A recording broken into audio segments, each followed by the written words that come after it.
Hey folks, walk with me. Well, we have the dog, so we're going to be following the dog. So it might be a little starting and stopping on this walk, but so it goes.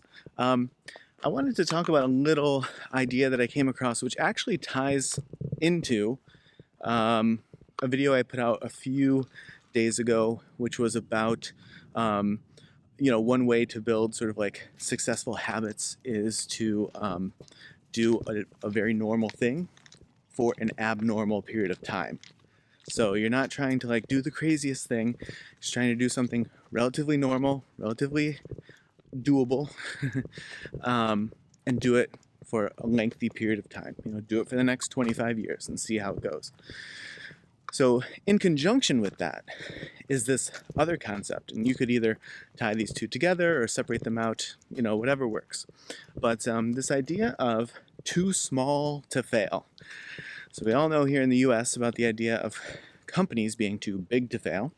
And if you as a person go bankrupt, you're just screwed. But if a company is just too big, right, they're deemed to be too important, the government, aka you and me, the taxpayers, will pay for them to not go out of business.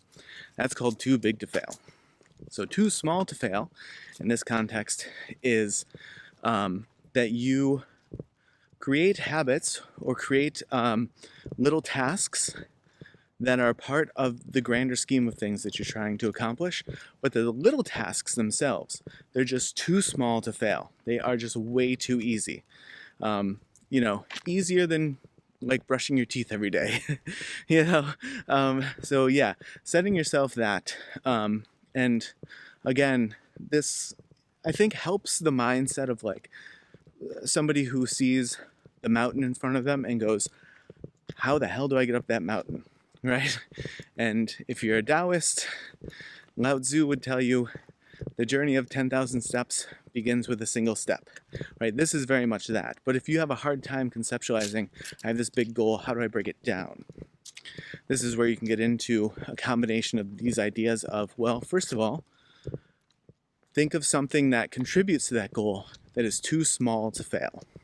It's just so easy to do, so accomplishable that you will do it. And then if you can, like I said, loop that into or integrate that with the idea of, sorry, I'm trying to switch hands here with the leash. It's not easy at all. Holy smokes, I have to get more skilled at that. But if you can, integrate that alongside the idea of doing a normal thing, in other words, something too small to fail, and doing it for an abnormal period of time, then you might have something, right? So you have these things that contribute to your big goal that you know you can accomplish because they're right-sized. You should make sure they're still challenging though, right? Don't just make these like pushover things. Something challenging doesn't have to be enormous, right? It can still be sized to a degree that like is too small to fail.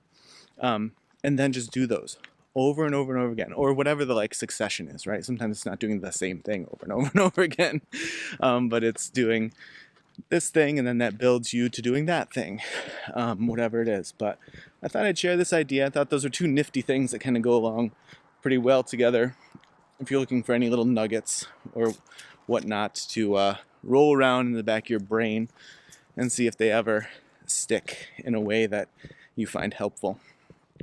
All right, folks. Well, if you walked along or watched with me, I certainly appreciate it. And as always, I will see you in the next video.